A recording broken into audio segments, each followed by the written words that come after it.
Yes, four Nigerians allegedly arrested in Philippines for financial or internet fraud, and that is something that I'll be talking about in this particular video because a lot of people have been making some comments about that. I read some people's comments about that ever since being posted by a particular news platform, but I still want to talk about it. But just before I dive right in, I want you guys to kindly subscribe to my YouTube channel.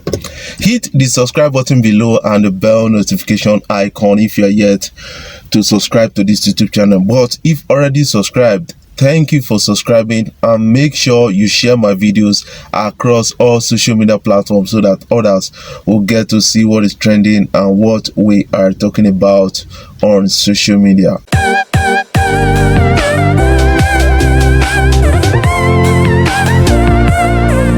Yes, four Nigerians allegedly arrested in Philippines in connection to an internet fraud, and according to a report making around, it said they defrauded a bank of about 100 million P's. I don't know the kind of currency they use in Philippines, maybe they are kind of dollars and the rest, but they actually did that in with the effort of their Philippine girlfriend, and that is something that a lot of people are still talking about. Let me allow you to watch the video for just some moments. Sa bisa ng isang search warrant, inaresto ng NBI Cybercrime Division ang 4 na Nigerian sa Muntinlupa. Sa kanila kasi na-trace ang ilang transaksyon kung saan hinak ang sistema ng isang bangko na mahigit 100 milyong piso at nilipat naman sa iba't ibang mga account. Medyo complicated yung international syndic niyan is mga estudyante, pero in fact may mga nakita na kami na graduate na engineers yan, mga IT system expert. Kulong ang 4 sa paglabag sa access device law, anti-cybercrime law at falsification of public documents. Iniutos naman ni NBI OIC Eric Distor ang pag-iimbestiga sa iba pang mga account holder na nagpagamit sa sindikato. Nico Bawa, ABS-CBN News. Yes, from the video you will understand that man, these guys, they were arrested in connection to this internet fraud, which is common around the world right now. But sometimes when it happens, because they didn't release the names of these suspects, and then I feel that, man, a lot of people believe that it's always Nigerians. These could be African boys, other African countries, but they are quick to say they are Nigerians, and that is a kind of destroying our image out there. And you have to understand that when it comes to issues of better issues like somebody breaking a particular record, somebody doing something great, they don't acknowledge it to Nigerian. Instead, they start finding the root of the person. They say his mom is Russian, his dad is a Nigerian, those things.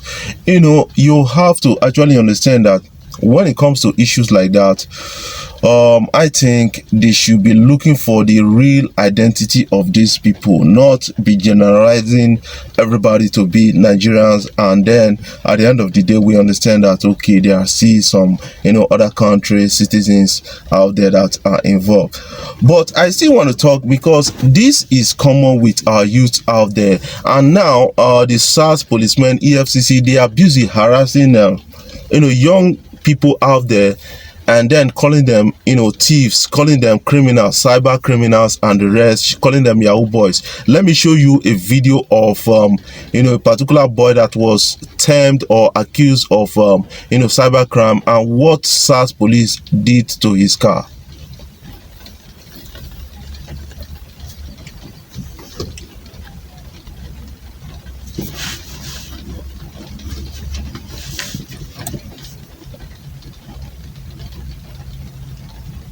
Guys, you have to actually understand that we need to start cleaning our institutions, people that think without, sense. Most times policemen, they harass innocent citizens in the street and then call them criminals, harass them, bully them, detain them without, charging them to court. At the end of the day, they don't apologize for these things. And I think it's hard time they start, doing something better. And it's hard time we start calling on institutions that are responsible for it. When such thing happens, let us try and document it and send it to the IG, tagging the IG, calling out the IG, calling out the institutions that are responsible for these boys. And then you will get to understand that a lot of people will start sitting up. That is what I believe about the whole thing. But let's move to the issue of cybercrime committed by most Nigerians across the world. And that is something common, because when most young people graduate from school in Nigeria, listen to this, it is difficult to find a job. When you don't know somebody in politics, somebody in government, it is difficult for a lot of people to get job, especially government jobs.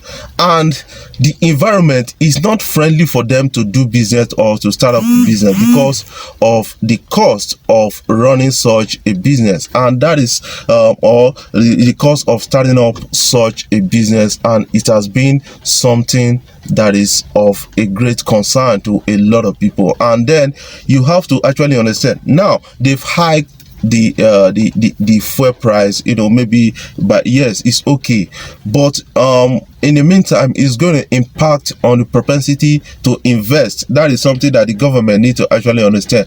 But instead of them to say, okay, we hike the fuel price and then we deregulated the fuel price and they never be, let us give a tax holiday. They moved the VAT, value added tax, from 5% to 7.5%, and that has impacted in the cost of production. But sometimes when this thing happens, outside the country, involving Nigerians, the government is quick to say our youths are lazy, our youths are criminals, and the rest. You have to understand that there is what they call situational drift theory.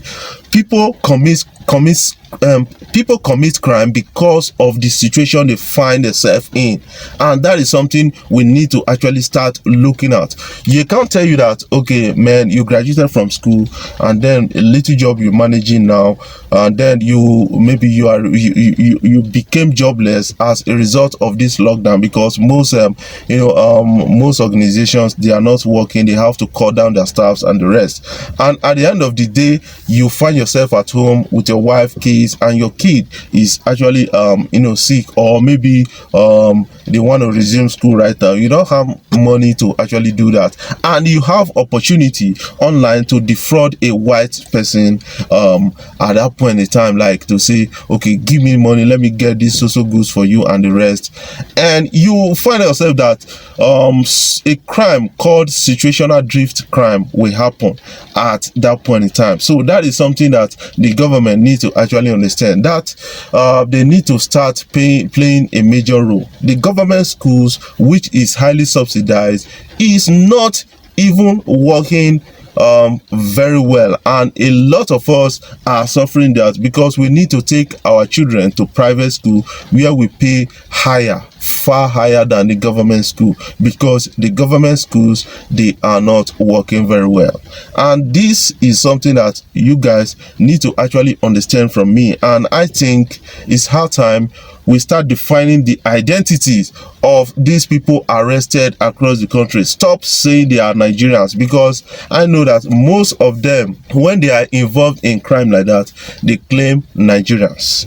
And that is something that is a bit disturbing to me right now. But I want you guys to actually comment in this comment section so that we can use it to form our next discussion and discuss about this, because I think the issue of financial crime being tagged to Nigerians or tag on Nigerians is becoming alarming at this particular time. But just before I jump off, I want you guys to kindly subscribe to my YouTube channel, hit the subscribe button below, and and the bell notification icon if you are yet to subscribe to this YouTube channel. But if already subscribed, thank you for subscribing, and make sure you share my videos across all social media platforms so that others will get to see what is trending and what we are talking about on social media.